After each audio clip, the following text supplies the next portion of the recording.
مند کسان حریم خان نارتھ کراچی بھارت میں حیدرآباد دکن سے 7 میل دور کولندا نامی ایک شہر ہے جہاں ایک کسان اپنے کھیتوں میں بیج بو رہا تھا۔ صبح کا وقت تھا، علاقے کا نواب سیر کرتا ہوا وہاں سے گزرا۔ کسان کو محنت سے کام کرتے دیکھ کر نواب نے سوچا کہ کسان سے اس کی خیریت دریافت کرنی چاہیے۔ وہ گھوڑے سے اترا اور کھیت کے کنارے پہنچ کر کسان سے پوچھا، کیوں بھائی، کھیتی باڑی میں تم اس قدر محنت کرتے ہو، کتنا کما لیتے ہو، کچھ فائدہ بھی ہوتا ہے یا نہیں؟ کسان نے سر اٹھایا اور نواب سے کہا، فائدہ کیا جناب، فصل کٹنے کے بعد اس کی 4 حصے کر لیتا ہوں۔ نواب نے پھر پوچھا، اچھا تو ان 4 حصوں کو خرچ کیسے کرتے ہو؟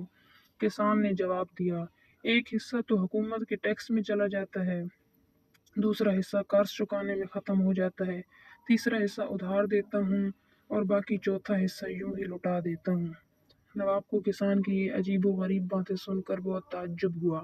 حیرت سے پوچھا، تمہاری باتیں میری سمجھ میں نہیں آئیں، صاف صاف بتاؤ، تم قرض چکاتے بھی ہو اور دیتے بھی ہو، ایسا کون سا قرض ہے جو ہر فصل پر ادا کرتے ہو اور پھر بھی ختم نہیں ہوتا، اور وہ کون ہے جسے تم ہمیشہ قرض دیتے ہو اور پھر 1/4 رقم تم یوں ہی اڑا دیتے ہو؟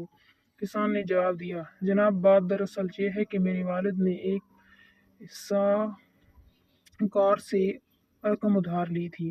والد کے مرنے کے بعد اس کا سودا میں ادا کرتا ہوں، ایک حصہ ٹیکس دینے کے، دوسرا حصہ یہ ادا ہو جاتا ہے اور تیسرا حصہ کیسے ادھار دیتا ہوں؟ نواب نے پوچھا۔ کسان نے کہا، یہ میں اپنے 2 لڑکوں پر خرچ کرتا ہوں تاکہ بڑھاپے میں وہ مجھ پر خرچ کریں۔ نواب نے پوچھا، اور یہ ایک حصہ فضول کیوں اڑا دیتے ہو؟ کسان نے کہا، میری ایک لڑکی بھی ہے، آپ کو پتہ ہے کہ آج کل لڑکی کے جہیز کے بنا شادی نہیں ہوتی اور جہیز ایک فضول رسم ہے۔ چوتھا حصہ اس کی جہیز کے لیے رکھتا ہوں، میری نظر میں یہ رقم لٹانا ہی ہوا۔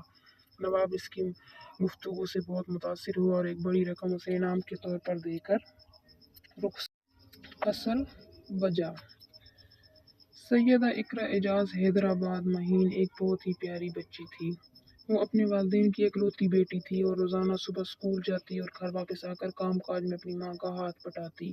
ایک دن مہین اسکول تاخیر سے پہنچی تو ٹیچر نے اسے بہت ڈانٹا اور وقت پر آنے کی تاکید کی، لیکن اب تو روز یہی ہونے لگا۔ مہین سب سے آخر میں اسکول پہنچتی اور مس سے خوب ڈانٹ کھاتی، لیکن اصل وجہ نہیں بتاتی تھی کہ کہیں اسے بہانہ نہ سمجھ لیا جائے۔ پھر مہین پورے 1 ہفتے اسکول نہیں آئے، بچے مختلف باتیں کرنے لگے۔ وہ روزانہ ٹیچر سے لیٹ آنے پر ڈانٹ کھاتی تھی۔ ہو سکتا ہے اس نے اسکول ہی چھوڑ دیا ہو، لیکن آخر کار 1 ہفتے کی چھٹی کے بعد مہین اسکول آ ہی گئی۔ آج وہ کلاس میں سب سے پہلے آئی تھی۔ ٹیچر کلاس میں داخل ہوئی تو سب بچوں نے اٹھ کر انہیں سلام کیا۔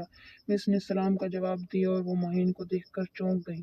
انہوں نے مہین کو اپنے پاس بلایا اور کہا، ویسے تو تم روزانہ اسکول سے دیر سے آتی ہو اور آج پورے ہفتے کے بعد آئی ہو، دل بھر گیا تمہارا چھٹیوں سے؟ مس غصے سے اسے ڈانٹتے جا رہی تھی اور مہین کی آنکھوں سے آنسو بہہ رہے تھے۔ اس نے مس سے کہا، مس میں کچھ کہنا چاہتی ہوں۔ ہاں کہو، مس نے غصے سے کہا۔ مس میں دیر سے اس لیے آتی تھی کیونکہ میری ماں کی طبیعت خراب ہو گئی تھی۔ میرا کوئی بھائی یا بہن نہیں ہے، والد کسی فیکٹری میں کام کرتے ہیں، ناشتہ تیار کرنے اور ماں کو دوا دینے کی وجہ سے میں دیر سے آتی تھی۔ پھر ماں کا انتقال ہو گیا، اس لیے کئی دن اسکول نہ آ سکی۔ آئندہ ہمیشہ وقت پر ہی آیا کروں گی، کیونکہ اب میں ماں کی خدمت نہیں کر سکوں گی۔ مہین کی باتیں سن کر سبھی بچے افسوس کرنے لگے اور مس بھی بہت شرمندہ ہوئی۔ مہین یہ سب بتا کر زور زور سے رونے لگی۔